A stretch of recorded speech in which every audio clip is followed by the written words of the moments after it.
Hello दोस्तों, career मंत्रा पे मैं मनीष सर आप लोगों की क्लास आज शुरू करने जा रहा हूँ।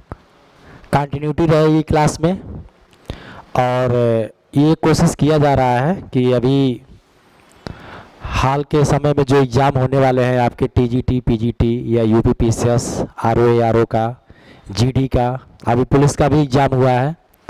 तो आने वाले समय में इधर जितने एग्ज़ाम होने वाले हैं और सुपर टेट के भी बच्चे सतर्क रहें। उनकी जब वैकेंसी आ जाए, कुछ कहा नहीं जा सकता है, 2 दिन 4 दिन 10 दिन, जब भी वैकेंसी आ जाए तो उसके लिए आप अलर्ट रहिए। तो मैं एक ऐसा क्लास आप लोगों का लेने जा रहा हूँ हिस्ट्री का, जो हर एग्ज़ाम में आपको काम आएगा। तो इसलिए आप लोग एकदम एक्यूरेसी के साथ और ऑनेस्टी के साथ इससे जुड़िए। हम लोग कल क्लास में ऑफलाइन भी इस बात की चर्चा करेंगे सभी क्लासों में, और कल से एकदम कंटिन्यूस, कल से परसों से जो भी कंटिन्यूस क्लास चलती रहेगी। तो हम लोग ये कोशिश करते हैं कि आज पहला क्लास है तो आज बहुत सहज तरीके से मैं आप लोगों को कुछ बता देता हूँ, फिर कल से जो है एकदम नियम से क्लास चलेगा। और यहाँ पे अभी सर जो है संजय सर क्लास लेते आ रहे हैं, अन्य भी टीचर आएंगे, तो आप लोगों की सुविधा के लिए ये प्रारंभ किया जा रहा है। और आप लोग जानते ही हैं कि हिस्ट्री जो है एक ऐसा सब्जेक्ट है, हिस्ट्री, जो किसी भी कॉम्पिटिटिव एग्ज़ाम के लिए अगर इसकी तैयारी आपकी है तो आप किसी भी एग्ज़ाम में हर लड़के से 2, 4, 10% जो है अधिक क्वेश्चन करके आएंगे। और यहाँ पे देखिए अभी सुनील सर जो है उनकी तबीयत ठीक नहीं है, तबीयत जो ही ठीक हो जाएगी वो भी क्लास से जुड़ेंगे, राजीव सर भी जुड़ेंगे क्लास से। जितने भी टीचर हैं यहाँ पे सब लोग उतावले हैं कि क्लास लिया जाए और आप लोगों का जल्दी से जल्दी सिलेक्शन कराया जाए।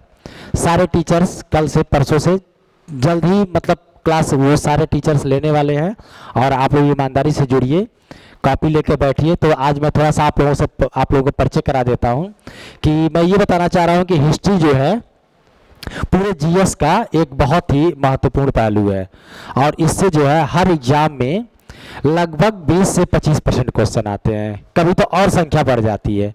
और समस्या क्या होती है कि आप जीएस में हर चीज़ पढ़ लेते हैं, लेकिन हिस्ट्री पढ़ने में आपको बोरियत महसूस होती है। तो मैं उस बोरियत को दूर करूँगा और आप इस चीज़ से जुड़िए, जुड़ करके अपनी जो भी समस्याएं हैं उसका निराकरण करिए। तो हिस्ट्री में आप जान रहे हैं कि हमारे जितने कॉम्पिटिटिव एग्जाम होते हैं, इधर टीजीटी है, पीजीटी है, यूपीएससी है, स्टेट पीएससी है, सुपर टेट है, रेलवे है, एसएससी है, उसमें इंडियन हिस्ट्री से ही क्वेश्चन आते हैं। किससे आते हैं? इंडियन हिस्ट्री से क्वेश्चन आते हैं, इंडियन हिस्ट्री से क्वेश्चन आते हैं, इंडियन हिस्ट्री से। और ये इंडियन हिस्ट्री जो है हम लोग 3 भागों में बांट करके पढ़ते हैं।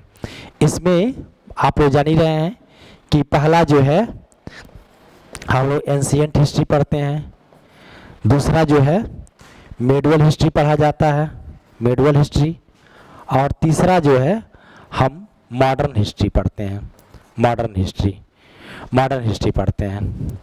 और सबसे बड़ी बात ये है बेटा, इसमें ध्यान देना कि ये बंटवारा जो है कई इतिहासकारों ने अपने अपने तरीके से किया, हम इस पर चर्चा करेंगे।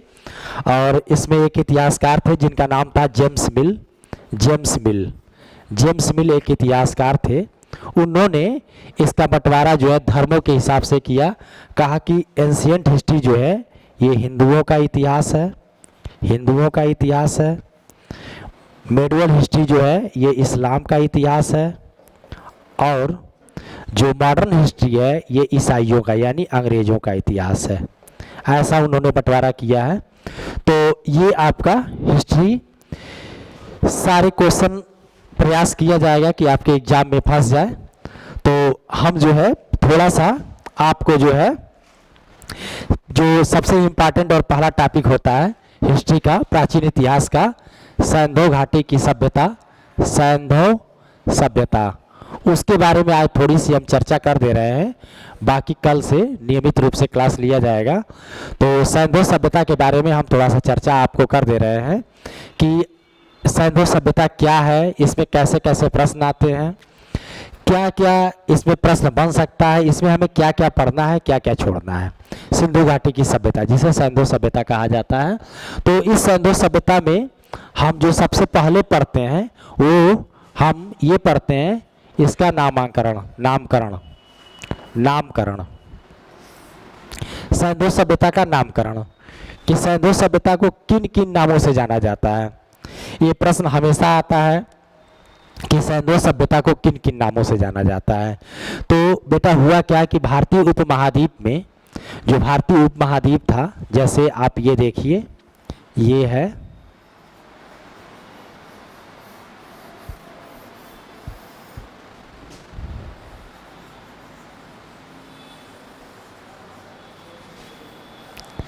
ये भारत का नक्शा है।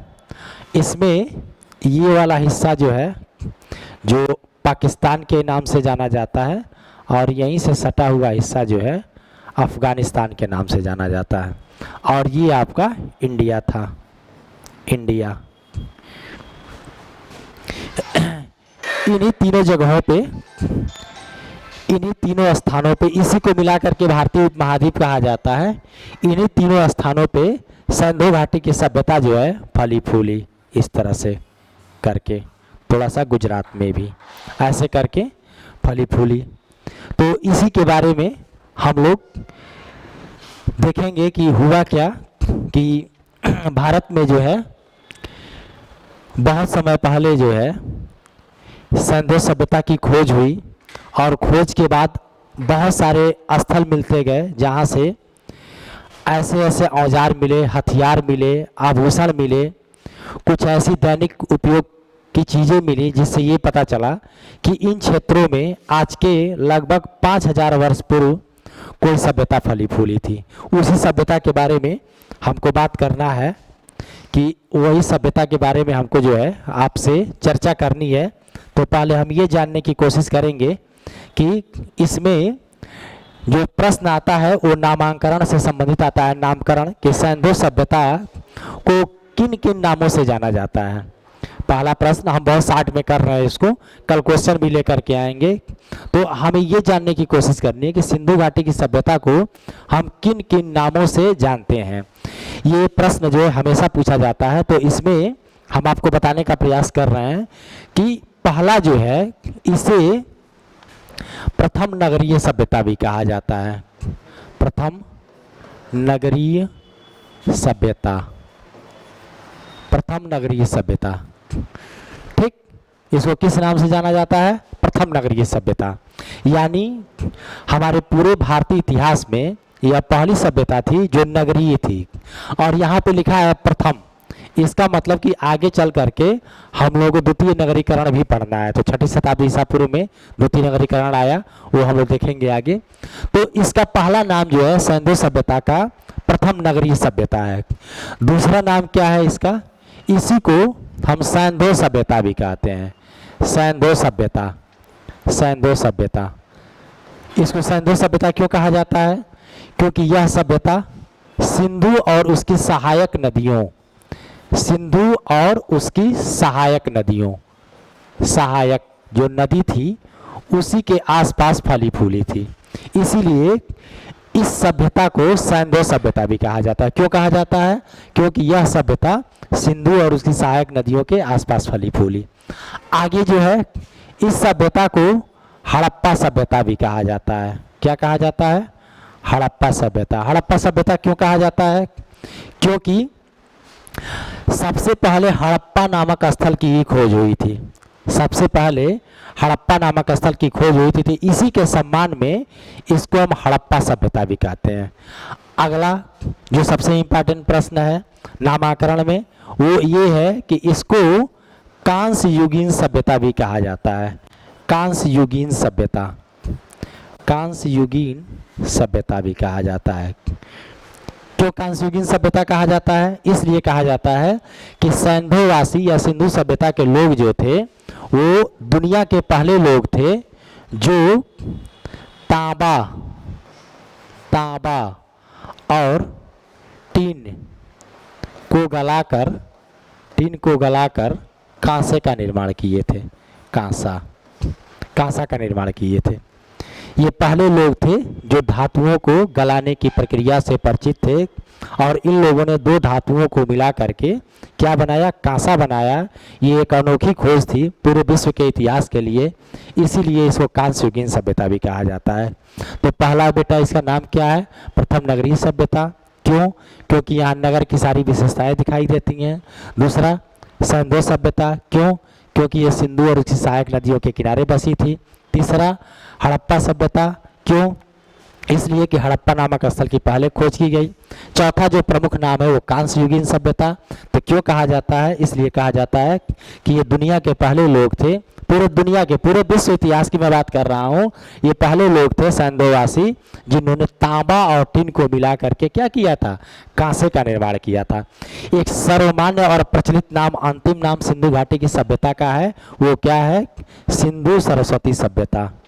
सिंधु सरस्वती सभ्यता, सरस्वती सभ्यता इस नाम से भी इसको जाना जाता है।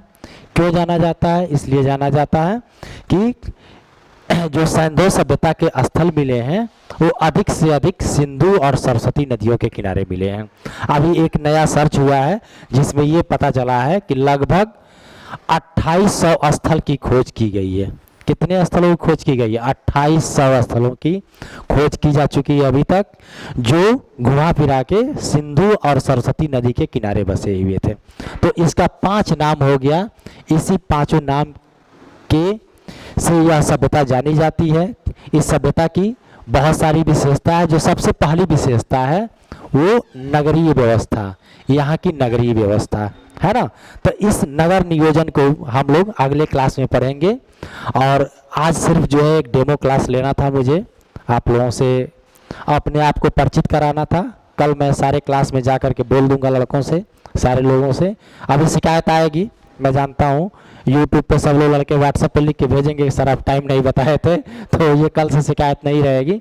आज बस इसलिए मैं आया हूँ कि आज मंगलवार बढ़िया दिन है, आज शुरुआत कर दिया जाए, कल से हम लोग इसको स्टार्ट करेंगे। तो थैंक यू बेटा, आज इतना ही रहने देते हैं।